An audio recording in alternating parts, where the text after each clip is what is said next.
sir. How are you? Good morning. Doing great. All right. Great to be with you. It's good to be here, George. I appreciate the opportunity. Yeah.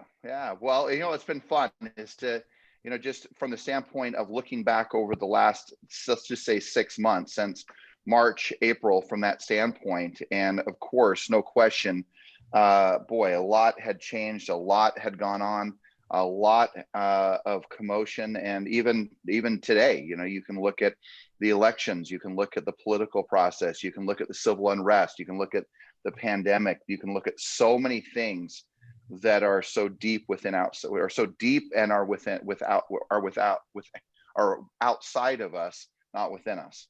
And so I'm so curious. I mean, you're hitting some incredible numbers that we've talked about for a long time, and you're doing some extraordinary things. So I'm just curious, how have you and Ruth Ann, how have you guys gotten to this whole different level of success? You very well be nearing, close to $1 million this year. How have you done that? Too carried away. Well, let's it has been a banner year for us. And I got lots of family members watching this here too, George. So we need to be careful. They all want a loan. So tell us, how are you doing it, man? How you staying clear through all of this? How are you making it happen when all heck is breaking loose? It is a daily effort, and it has been a banner year for us, and we feel very blessed this year. And it's interesting, you hear all the talk about 2020 and how people are so anxious to get rid of it and get it behind them, and we just don't have that view. Granted, there has been a lot of not fun things going on, and a lot of struggles for a lot of people. But we've grown, and we've had some real blessings through those struggles. So talk early on about the pandemic. Obviously, now having the experiences of being able to go back and forth these last several months between Utah, California, which is a huge majority of where a lot of our agents who spend time, especially on these daily messages and meetings. There's not a lot of difference between the two. I don't sense it. I mean, granted, I'm not in everybody's absolute neighborhood, but my observation is everyone's wearing masks. My observation is everybody's ticked off about the political process, or frustrated, or has a little bit of an air of discontent from whatever side they're coming from. You're seeing the fears. You're seeing kids working or doing school from home. You're now seeing both Utah and California, all sports canceled, for children and kids and youth. I mean, so I don't really see major differences. I'm seeing outdoor dining in Utah. I see outdoor dining in California. So how are you handling? I mean, the reason why I'm trying to relate those two is because I'm just not seeing major differences. There was a short stint where California was open, then closed, then open, then closed. And they did this little shenanigan for about 30 days. But once that went on, and that was done between 30 and 40 days, they've all been about the same.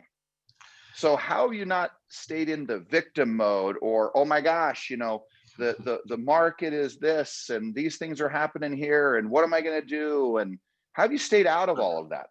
Sure. Well, you mentioned you don't see a lot of differences, and as you were saying that, I honestly believe the major differences that are going on out there is what's in here, what's going on in here, in our hearts and in our minds. But when this whole thing first rolled out back in March, and it looked like it was going to start to get ugly, my wife and I, we sat down, Ruth Ann and I, and we had a what if session, and it got ugly really fast. And we started letting our fears run away with us. And because we had just put ourselves in, we just bought a property in St. George, and it had just used up a lot of our reserves to remodel it.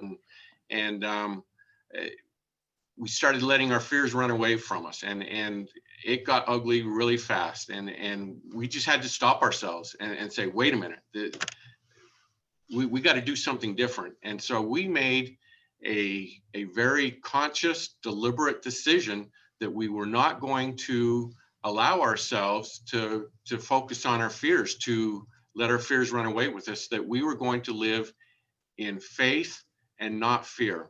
And it was really that one decision between the two of us, and it was a commitment to each other, really almost a sacred decision that we said, we're going to live in faith and not fear. And everything else emanates from that as to why we were having such a good year this year. And it's not that we're doing a lot of things different or a lot more things than what we've done before. It really comes from that decision of our mindset and our attitude and our intention of what we want to happen when we go about certain things, rather than just going through the motions to be doing them. I love that. That's fantastic. Faith or fear. Boy, I hope people are hearing that. That is a golden nugget there, because it is a conscious decision. And the problem is, and we don't, you know this, Brian, is if we don't get conscious of that, the problem is that the fear will overrun us, and the negative will overrun us. People's emotions will overrun us.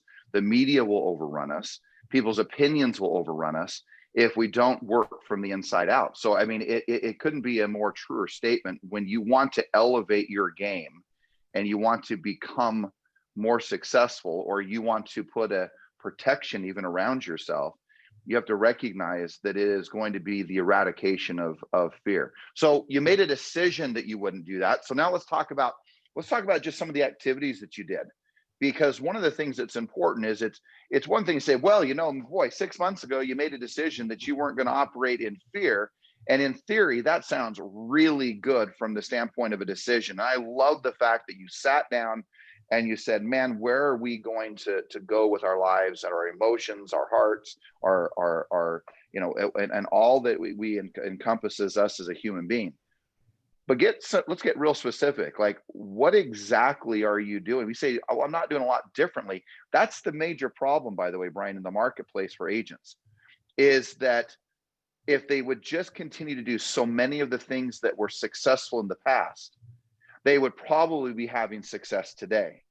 The problem is that what's guiding them is things like the media, their buddy down the street, their neighbor, their best well-intentioned friend, family member, telling them all the crisis, all the problems, all the crazy stuff that's going on, and they lose sight of the very fundamentals. So what are some of those fundamentals that you're doing?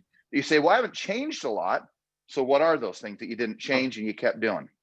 So we really have not prospected any more than what we were before. We didn't change. Even though we are having a significantly better year than what we have ever had in 24 years of doing this, and I mean a significantly better year, we didn't increase our prospecting significantly by that numbers. It really was that decision. But so specifically, what we did, first of all, to maintain that mindset was, one, I turned off the news. And it is a daily struggle. I used to be a news junkie. I wanted to know what was going on. It was almost addictive. Right. And every once in a while, I'll still slide back a little bit, and I wanted to find out who was president, so I'd turn on the news for a minute or two. But you still haven't figured that out. Just kidding. Now I'm going to cite half of the entire company by saying something like that. Yeah. But yes. Yeah, we don't want to go down that road, but so we turned off the news. So you avoided the media, right? So you didn't let the voice of the media be the voice in your head. Yeah, and then it's more than that. That is important to not let those things fill your mind and overtake you. But then you've got to replace it with something good.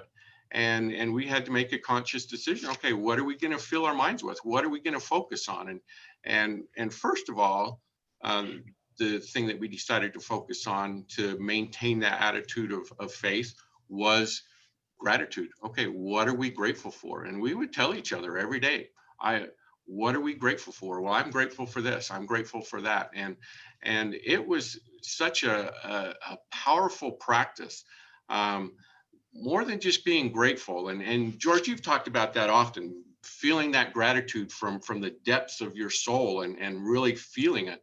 If you want to get to that place where you're feeling it, to eliminate fear, and gratitude and fear cannot exist in the same place at the same time. The gratitude will just chase it away. Declare that gratitude. Declare it, whether it be through prayer or through writing in your journal or through loved ones, but declare it. And it is a powerful practice that just elevates you to a whole nother level and helps maintain that mindset that you want to maintain, because it is a struggle. It's a daily struggle. I still, it only takes a half a millisecond to start letting your mind run away with, oh my gosh, what if this Big happens? time. What if that happens? And just starts running away like a runaway freight train. And you've got to have, and this is another thing that I came up with, you've got to have a process or a procedure or a ritual, whatever it is, that when you're to recognize when your mind starts running away like that, how are you going to stop it? What are you going to do to stop it? And put something like that in place. For me, I would just say, no, I'm not going to think that way. I choose to think positive, fun, exciting, productive thoughts of abundance. Love and joy and happiness, and I'll keep that running through my mind for a couple of minutes until I've gotten away from that. Well, I love that, Brian. I just want to make sure everyone hears that, because that's what I will do something like, I'll even like kind of hit my chest and say, stop. Yeah. That is not what I believe. Yeah. And then I declare that new belief, that new message, that new mindset, that new thought that's going to be the one that's going to empower me, not tear me down, or one that's going to build my future versus destroy my future. I choose to believe. And the moment we begin to believe that, look, the one great unexplored territory of life is really, frankly, our own hearts, our own emotion, our own minds. And the more that we can demand more of ourselves, the easier. I want to go back to a couple of things. You said, man, I didn't change a lot. But here's what's really interesting to me. You continued to prospect. We continued. While so many others chose not to.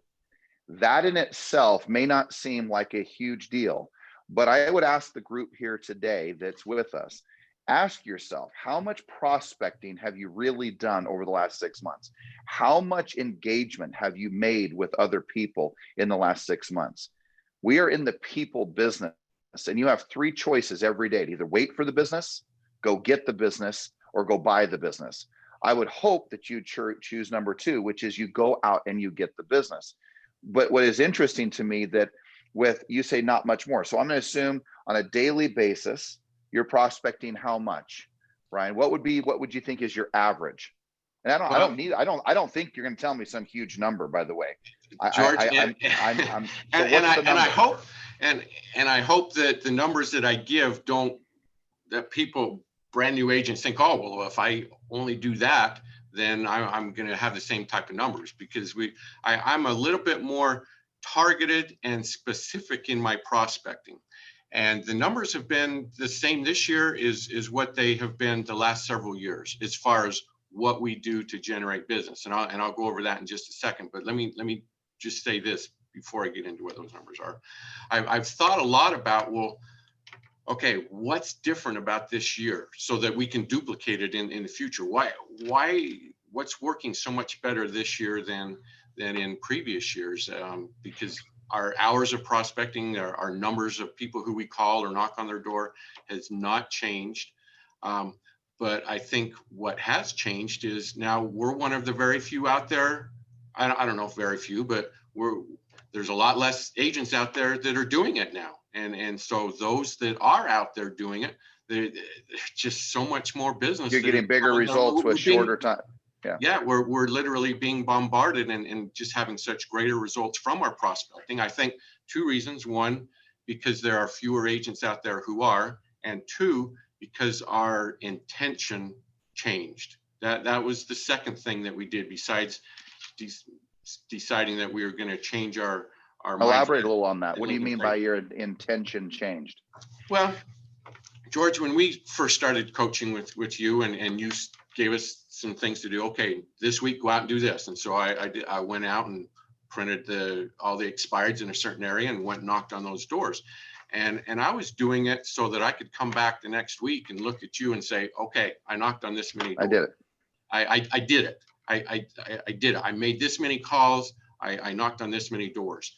Now we have our intention is when I go out to do that, if I'm going to pick up the phone or get in my car and go knock on doors, it's to either get a signature or to set an appointment or to help someone. Our intention is, who can we help today? Who needs our help?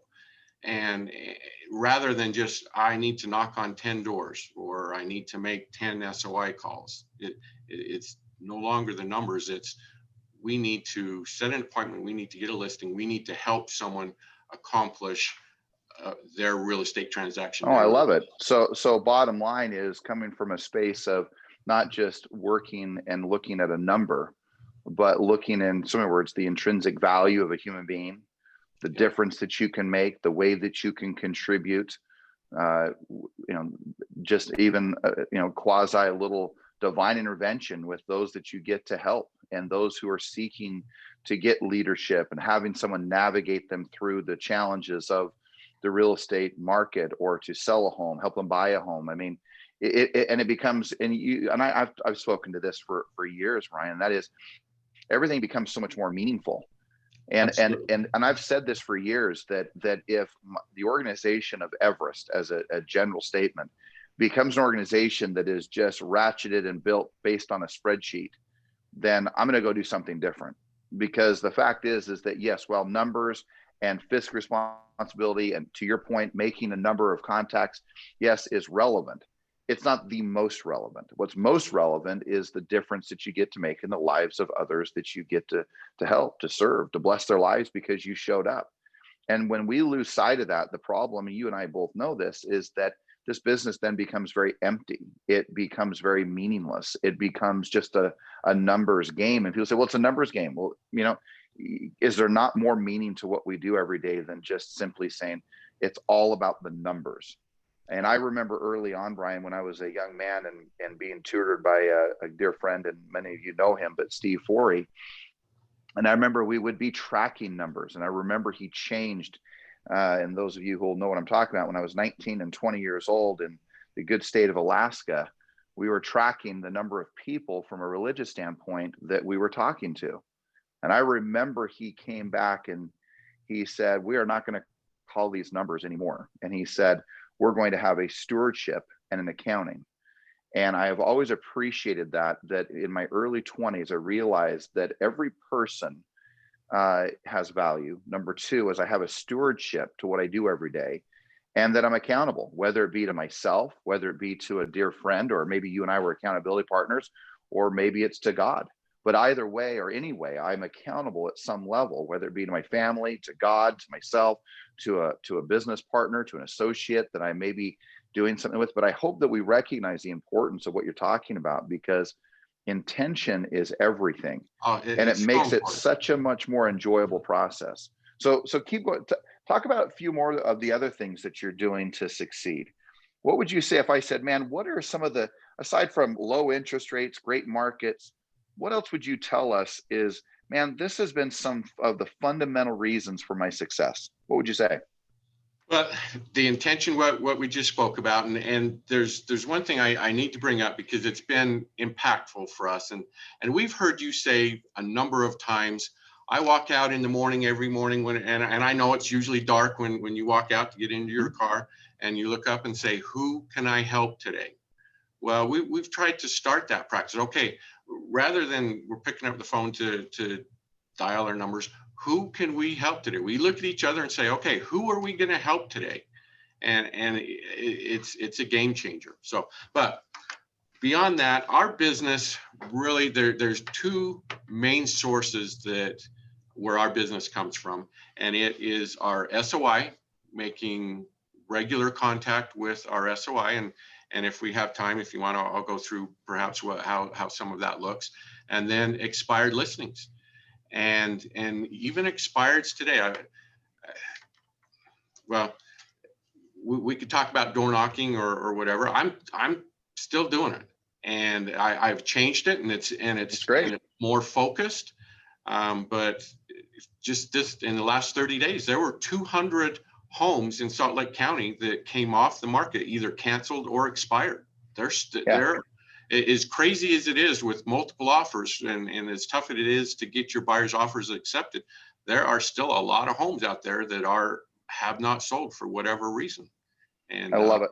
I they love the are, fact that you're going out and knocking and you're talking and you're communicating, and whether, obviously which we all know, I mean, the obvious, right? In a safe fashion in doing so. But there are people who, like, to your point, 200 people just in Salt Lake County in the last 30 days that had at some point in their time of listing that home had a desire to sell it. To think that there isn't a good number of people in that 200 that still want to sell, as long as they get with the right agent, get the right leadership, having someone navigate them through that process, would be absurd. So I love the fact, to your point, that you're still going after the sources. You haven't backed away from them. You haven't gone and felt sorry for yourself. You haven't sat back and said, well, I'm just going to wait for business to happen. Well, I'll just wait to see if my governor is going to do something for me or my president's going to do something for me. You've taken charge of your life. You've stepped up and you've said, look, I'm going to control the outcome by the activities that I take and by the things that I do from within. That in a nutshell is what I continue to hear from you, which seems, when you say it or I say it, so simple. And so that's simple, the beauty, right? But what's even easy to do is just as easy not to do. Well, and that's such a good point, because as you say that and you rattle off that litany of what we've been doing, it makes us sound like we're almost, superhuman, that we're just doing it. But that is not the case. It doesn't happen for us that way every day. There are still days when you're not going to feel like doing it, right? Where we don't meet the standard that we have set for ourselves, where we wish we would have done better. And we have days like that, and we're not perfect every day, but we do it enough that it has made just a tremendous difference. So how, if someone was stuck in a funk, stuck in a little bit of a sideways mental side of the equation of life, whether it be, they find themselves paralyzed or completely unmotivated, or of a I don't care attitude, or just kind of whatever is going to happen, I don't care anymore. I mean, there's extremes to this, and then there's just people who are kind of in a funk. They're not prospecting, they're not talking to people, they're not reading the right things, listening to the right things. I mean, unfortunately, right, the people who should be listening to this probably aren't, and the people who are, I'm so grateful that they are, and they're just going to continue to get better. But what would you say to that person who's kind of in that funk, who in so many words is just paralyzed, isn't taking activity, it isn't taking action, they're not doing the things mentally, emotionally, and physically? What would you say to them? How do they get out of that funk? So a dangerous trap to fall into is, we've talked a lot about mindset and living in faith, that made the difference when we did go out and do the things that we were doing. A dangerous trap to fall into is to say, well, I've got to get my mindset right and perfect before I go out and do anything, because that is not the case.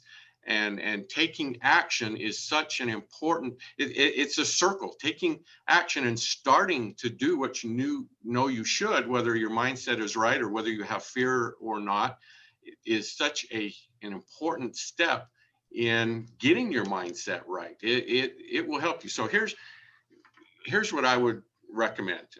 For me, some of the greatest fears that I still have are calling some of my SOI. It's still tough to pick up the phone and start the day calling them. I Hey, still especially in fairness, just in fairness, you're earning a lot of money right now. And I say that from the standpoint that there's the complacencies of success, but there's the other portions of it where there's levels of discouragement, and maybe not enough is happening. Right now, you're in that space where you could come from either angle. Tons of success, man, I don't need to. Or, gosh, you know what if it doesn't continue, but man, I get into a funk, or I just don't feel like it, so I'm not going to. You're in a position today where you're on both sides of the equation, many people are only on one side, in so many words.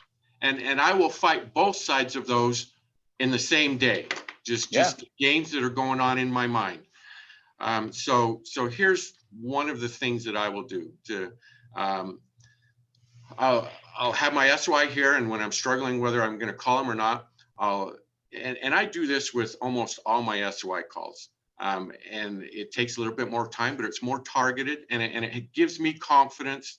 I will plug, before I call them, I'll plug in their ad. I'll pull up the MLS and I'll do a map search. I'll say I want to know all the actives, under contracts, solds, even expireds around them. And then I'll plug in their address real quick, and I'll just draw a square around their house, just real quick, so that when I call them, I know what's going on around their neighborhood. I know that there's a house for sale right around the corner, or that one just sold next door to them a few days ago, or whatever it is. I don't want to get caught flat-footed. And that gives me a level of confidence when I'm talking to them. And I'll call them up and say, hey, this is Brian Noel. Do you have just a moment for a real estate question? Well, sure. And whether it's someone that I haven't spoken to for 10, 15 years or whatever, and I will ask them, depending on what the situation is, I'll ask them, hey, this home just came up right around the corner, a couple of streets away from you. I'm going to be out previewing homes. I've got a client who that may fit their bill. What can you tell me about that home? Do you know anything about it? And I'll ask for their help. And George, they are more than willing to help out. Oh yeah, well, I know whose home that is, or no, I don't know whose home that is, or I'll, whatever the situation is, depending on who it is and what homes are active or sold around them, will kind of guide that conversation. But then almost always the next question or two is, have you heard any rumors or rumblings of anyone else in your neighborhood who may be looking to sell?